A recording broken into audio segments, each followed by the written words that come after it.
Midday in Cameroon's economic capital city, Douala. Ladies and gentlemen, thanks for joining us on our third edition of the Bilingual Newscast. For the day, we begin with the testimony and declaration of the victim of the Ndu torture in the Donga Mountain Division of the Northwest region of Cameroon. Tortured and later sent to the hospital. The victim says he is back from the hospital but is still feeling some pains in his head, in his chest. He, in the following exclusive interview granted Equinox Television in Ndu, recounts what happened before he fell into the dragnet of the men in uniform. I will commode go for side for market for go grade my auntie as from back 12 quarter. On that day, I left the house to greet my aunt at Mbakfu Quarter. Just when I left her house, I met soldiers around the next compound who called me, saying that I was Amber. I told them that I am not Amber, but they didn't listen to me and started beating me from there right up to the council building. They just start beating me from Mbakfu right up to council. Yes, the medicine way we get them. It will be traditional medicine way we be at the treat cough. The traditional medicine I had on me was that which I used to treat cough and stomach bite. That's why I did not. That's why I agreed to taste when they asked me to do so. That's why I agreed to taste when they asked me to do so. Then they will ask me whether if he test the medicine. Me, I agree. I test them all. The one to treat cough was mine because I had cough, and that to treat stomach bite was meant to treat another patient. I inherited the traditional medicine from my late father, and I have been using it to help people.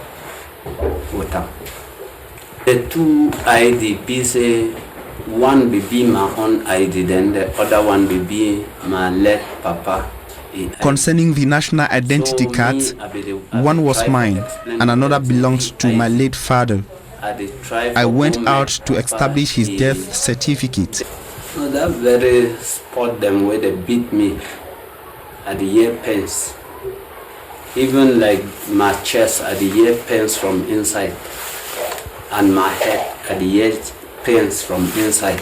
I am still feeling pains inside my chest and within my head. This is all the drugs they gave me in the hospital in Kabe.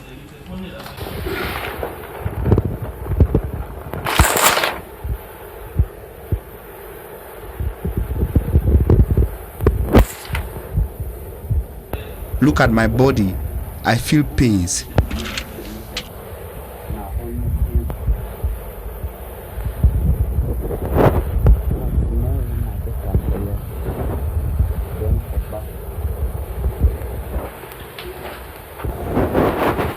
The platform of civil society leaders in Cameroon have identified problems of hate speech, tribalism, and lack of access to basic social amenities in Cameroon's littoral region. During a meeting in the cities or the region's headquarters, Douala, the individuals say these problems must be adequately tackled by the government of Cameroon in order to keep the people happy. Details with Charles Ekome. Civil society leaders, local authorities, and a couple of administrative authorities met today on a quest to finding durable solutions to socio-economic and political problems plaguing the city of Douala in the littoral region of Cameroon. We are trying to find solutions to social problems which may eventually cause more trouble in our region if not handled properly. During our last meeting, we managed to identify two problems. Problems which today have contributed in destabilizing a whole region which has a reputation for its multicultural heritage.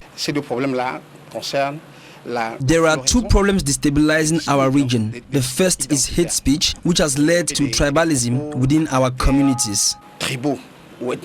According to Gustave Azebaze, the second problem is the difficulty citizens face in accessing basic social services. The permanent access to water, electricity, and health are still major problems in our society. This brainstorming exercise resulted to the development of ideas from these civil society leaders who have as aim to document this project. Aujourd'hui, nous venons pour élaborer un document.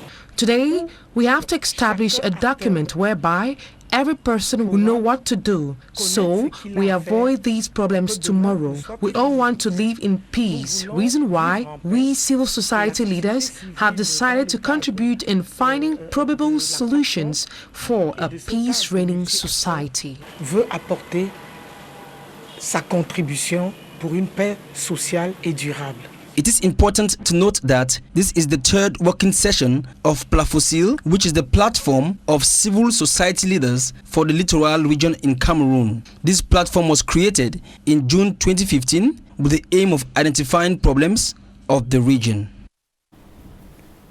Members of the civil society platform were speaking in Douala during an event where they presented or to present a document which they believe could be useful in tackling the problems outlined. The problems, it should be recalled, are hate speech, tribalism, and the little access to basic social amenities across the littoral region of Cameroon. We stay in the littoral region to say that the nature of the road to the Nkam division of the littoral region and the enclaved nature of Yabasi has been identified as the key problem hindering the growth of the professional agricultural institution in Yabasi and youths from going to the area. The problems were explained by inhabitants of Yabasi and management of the professional institution to our reporter, Innocent Aze. On this small piece of land, the young Arist and his mates water tomato plants. They are in one of the practical fields of the Technical Agriculture and Professional High School Yabasi in the Nkam division. This 50-meter square farm is solely for experimentation of a variety of tomatoes called Cobral 21. In the watchful eyes of their supervisors, these learners in plant and seed production assess growth quality of their plants. With 82 hectares at its disposition, the school intends to extend the plots devoted to the students' practical sessions. But the process is not rosy. The pineapple parcel, for example, is difficult to access due to bad roads leading to Yabasi. Lors du transport des rejets, puisque nous avons passé la commande de 41 500 rejets. Transporting inputs and outputs is cumbersome, especially in the rainy season. Les plants dans l'année étant très sensibles à la pourriture, ont entamé le processus et du coup, on n'y pouvait rien. As a result, minimal losses were incurred. The Vocational and Agricultural Technical High School, Yabasi, is victim of the numerous problems the Nkam Divisional Headquarters faces. An enclavement that slows down the enthusiasm around this institution. After the school attained a peak of 198 students during the 2018-2019 academic year, the number dropped to 163 students for the current year, according to Louis David Njenjok, first ever principal of the school. This is not satisfactory at all. We urge parents to send their children here for formation. Agriculture is backbone of every industrial development. Nous avons besoin des jeunes pour se former afin de relever tous les défis économiques de l'heure. If these school authorities are embarrassed, it is largely because the 350 expected number of students is never attained yearly due to the remote and landlocked nature of Yabasi. Added to this, lack of modern social amenities that may constitute attractive elements for the young people expected here. Also, lack of visibility for the very first technical, agricultural and professional high school in Cameroon, of which few Cameroonians are aware. Deux filières au premier cycle. Students are trained in animal and crop farming, and after 4 years, they are issued a professional certificate. Ceux-là sont titulaires de certificat d'aptitude professionnelle dans leur option choisi. Another concern around this professional school is the question of integration of the trainees. To date, little data is available on the integration rates of graduates from this school, but training the students to be capable of setting up agricultural businesses remain a challenge. Il fallait bien qu'il y ait une structure qui immédiatement les récupère et les insère. There should have been a structure that will receive these graduates and integrate them because they have the skills. Afin de mettre sur pied une unité de production. Being a technical and professional structure, the Yabassi Agricultural High School is a blessing from the Chinese Corporation, the very first high school of this type in Cameroon, which went functional since 2017. But its infrastructures and equipment, which worth 6 million francs CFA, its large compound of 5 hectares with a boarding school have not yet been enough to massively woo youth into agriculture. Members of the Economic and Financial Reforms Program, PREF-CEMAC, have outlined what they are doing in order to realize the integrative project of the Central African Economic and the Monetary Community as CEMAC. During a meeting in Cameroon's economic capital city, Douala, members of PREF-CEMAC say they are working with the Central African Development Bank and the Central African Economic Bank to realize the integrative project. Immaculate Fogwe tells us more. CEMAC member countries brainstorming on how to mobilize funds for the financing of sub-regional projects. These stakeholders have been urged to settle their debts and equally improve their financial records for better reintegration. The focus of the working session is to go project by project, see the amount announced in Paris. Is that amount available? If it's not available, what are the next action to be done? And also, if the amount is available, we have to arrange a program so that next step we will know that we have to negotiate convention. Next time we have to start the disbursement. Next time we have to go on the field with the mission to make sure that we are going to realize this project. The recommendations made by the technical committee in charge of managing these resources will be able to address some pending developmental projects of CEMAC member countries. We have to make sure that you can go from Cameroon to Chad, you can go today from Cameroon to Central Africa. So we are trying to work on integrative routes and so on. That is what we are trying to do. And it is very important because if we are not integrated, we will save ourselves together or we are going to perish together. So we have not. Though they are working in close collaboration with the International Monetary Fund, the technical committee has emphasized on the importance of enhanced collaboration with institutions such as the World Bank and Central African Development Bank for the better advancement of the 12 projects. Thanks for watching. The second part of this newscast is in the French language with Julien Bert-Bissay.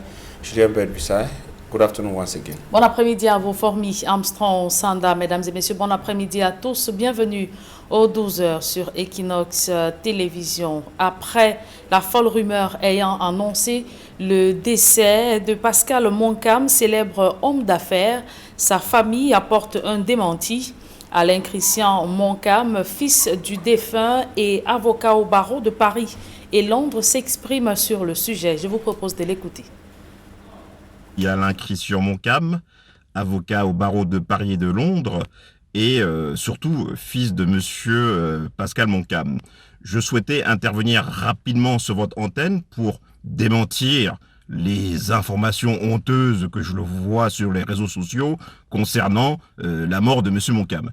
Monsieur Moncam Pascal n'est pas mort, il est actuellement souffrant, vous le savez, il a été évacué du Cameroun, et il est actuellement soigné par des médecins de pointe en Afrique du Sud. C'est pas facile, vous connaissez son âge, 90 ans, c'est quelqu'un qui a beaucoup travaillé, et donc actuellement il est soigné et il n'est pas du tout décédé. Donc il faut que ceux qui propagent ces informations arrêtent. C'est absolument faux. Monsieur Moncam est en vie, il est soigné, et s'il y a d'autres informations à donner, nous vous les communiquerons. Monsieur Moncam a droit à la dignité. Je comprends, hein, c'est une personnalité publique qui compte dans l'histoire économique du Cameroun. Toutefois, c'est également un être humain qui a droit à la dignité et on doit respecter sa santé. Donc, il faut le laisser se soigner en paix. Hein. Et je vois en plus des images également qui ont circulé sur son évacuation, où on le voit transporté dans un avion. Bon, personne n'aimerait voir son père dans ces conditions-là. Donc, s'il vous plaît, arrêtez de propager ces rumeurs. Et s'il y a des choses à dire, nous vous communiquerons en bonne et due forme quand il faudra. Merci beaucoup, Monsieur Noufélé. Alain Christian Moncam, fils de Pascal Moncam, célèbre homme d'affaires. En religion, les fidèles catholiques observent depuis hier le carême qui a débuté avec la célébration du mercredi des cendres.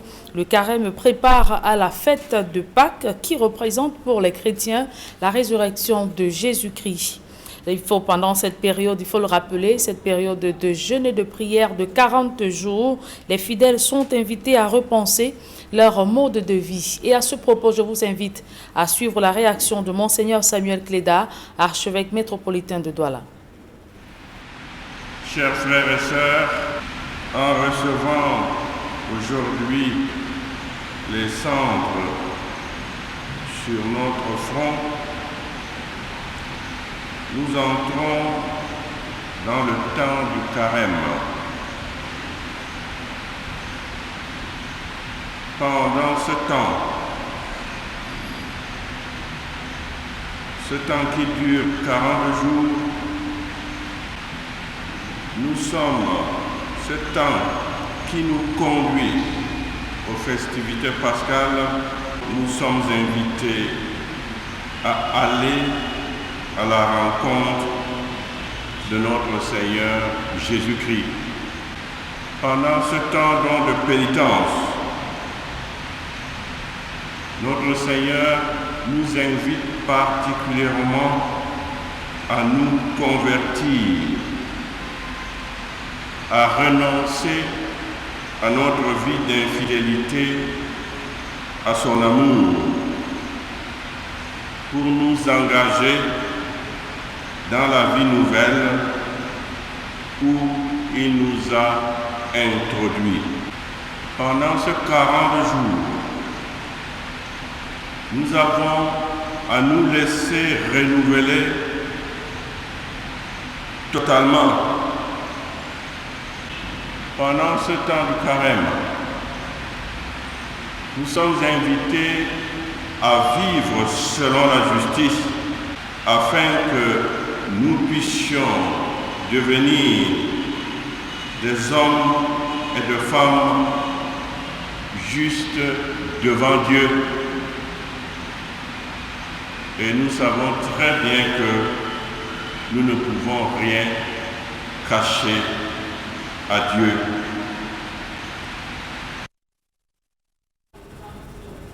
Parlons éducation à présent. Les manuels de niveau 2 sont en examen à Yaoundé. La Commission nationale d'agrément doit arrimer leur contenu au nouveau programme scolaire arrêté depuis 2018. Après de multiples critiques, de nouveaux critères ont été définis pour la sélection des éditeurs. Certains d'entre eux sont accusés d'entretenir la pénurie des livres à la rentrée scolaire. Emmanuel Job et Marcelin Gansor. L'enjeu est de taille, puisqu'il est question pour la Commission nationale d'agrément des manuels scolaires de procéder à la refonte des programmes de niveau 2, c'est-à-dire CE1, CE2, puis classe 3 et classe 4. Il s'agit de faire correspondre les manuels au nouveau programme des classes du primaire, dont les programmes ont été validés en 2018. Beaucoup de gens se sont demandé pourquoi les livres ont changé l'année dernière. Ils vont sûrement se poser la même question, pourquoi les livres changent cette année?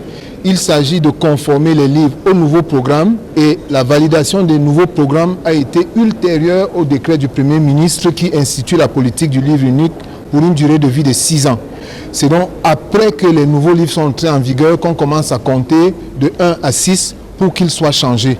Il est aussi question, après avoir tiré les leçons des récents égarements, de fixer de nouveaux critères qui vont mettre hors course les éditeurs qui ne jouent pas franc jeu et qui embarrassent les parents à la rentrée scolaire. Vous avez tous fait état de la pénurie de certains livres sur le marché et il nous est apparu nécessaire, au regard des instructions que nous avons reçues, d'élaborer de nouveaux critères qui vont compter sur 20 points qui consiste à vérifier le comportement des acteurs que sont les éditeurs sur le marché après que leurs livres ont été agréés.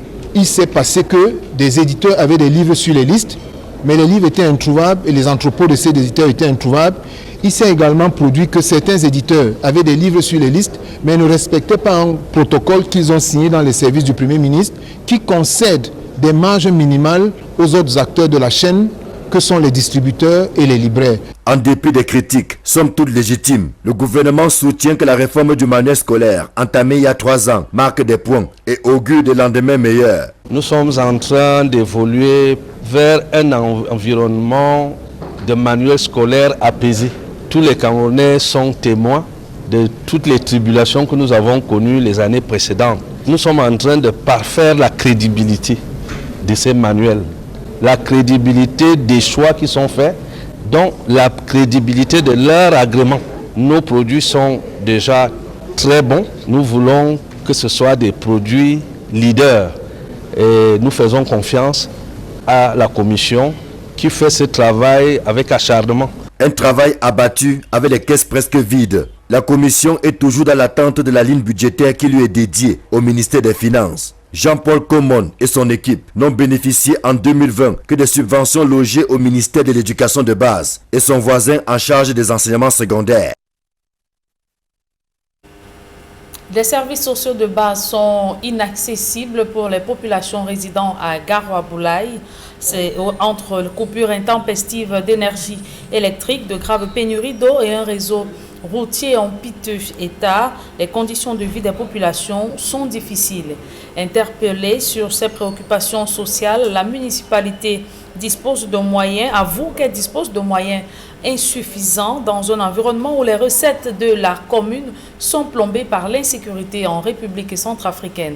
Emmanuel Diop et Marcelin Ganso. À la quête du précieux liquide, Amadou ne fait pas l'économie de ses forces. Il est prêt à parcourir plusieurs kilomètres, à condition de ne pas rentrer bredouille. C'est que l'accès à l'eau potable n'est pas chose aisée à Garoua-Boulaye. L'eau potable à notre niveau ici n'est pas très facile à en avoir, en dehors de trouver un forage. Et les forages aussi ne sont pas à 0 pas, parfois des kilomètres pour trouver de l'eau. Bon, les forages déjà sont payants. Il y a des musulmans qui ont offert quelques-uns de ces forages, mais l'accès n'est pas aussi très facile parce que de temps en temps, comme c'est à pomper là, ça se gâte. Et il faut aller chercher là où il faut payer pour avoir de l'eau. Ici, il faut débourser 50 francs pour se procurer 20 litres d'eau. À défaut, faire le pied de grue devant ce point gratuit qui tombe souvent en panne. Fort heureusement, ces jours-ci, il laisse couler quelques mètres cubes au profit des populations. Le maire de Garoua-Boulaye ne désespère pas de voir la situation changer. Beaucoup d'ONG et même l'État, le ministère de l'eau et de l'énergie, s'évertue chaque année à donner au moins 30 à 40 forages pour la commune de Garoua-Boulaye. Aujourd'hui, on a des forages photovoltaïques où on installe les plaques solaires et l'eau coule au robinet. Comme par exemple en 2021, pour l'exercice 2021, il y a au moins une quarantaine de forages qui est prévu. Si l'accès à l'eau potable est un défi permanent, l'offre en énergie électrique l'est encore davantage. À Garoua-Boulaye, l'électricité fonctionne en mode clignotant, au point où passer des journées entières sans lumière ou dormir dans le noir ne surprend plus personne. Parce que nous sommes alimentés par une centrale thermique et nos groupes ont été vétustes. Et il y a une semaine, nous a apporté un grand groupe neuf. Nous pensons que cela pourra faire l'affaire parce que nous sommes dans une zone d'insécurité. Il faut absolument qui est la lumière la nuit. Je vous ai dit tantôt que nous avons une centrale thermique et ça consomme du carburant. Donc si on doit fonctionner 24 heures sur 24, Enion ne pourra pas supporter les charges de carburant. Ceux qui n'ont pas les moyens de s'acheter un groupe électrogène se débrouillent avec les moyens de bord, à l'instar de ce coiffeur qui se rabat sur une plaque solaire pour ne pas chômer. Bon, les plaques sont là-bas dehors. C'est comme ça qu'on fonctionne avec, comme il n'y a pas de lumière. Ça capte suffisamment d'énergie pour pouvoir faire tourner une tondeuse? Oui, ça tourne les tondeuses. Et vous vous en sortez quand même? Quand même, on défend quand même. Avec le forage payant là, il faut de la lumière pour faire monter de l'eau. Or, il y a des moments qu'on fait 2-3 semaines sans lumière. Pour avoir donc de l'eau, il faut ravitailler le groupe avec du carburant pour que l'eau puisse monter. Par jour, nous utilisons au moins 7000 francs. On met le groupe le matin quand il y a trop de monde là pour faire monter de l'eau.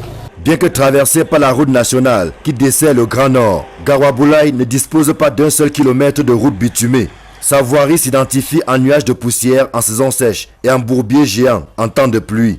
Le budget communal, aujourd'hui plombé par la fermeture de la frontière et son lot de conséquences, ne permet pas à l'exécutif de bitumer la voirie en dehors de l'entretien courant. Le réseau routier, tel que vous-même vous allez le constater en marchant dans la ville, c'est conçu en terre, en dehors de l'axe qui traverse Gawaboulaye pour aller au nord et à la bretelle qui va à la frontière.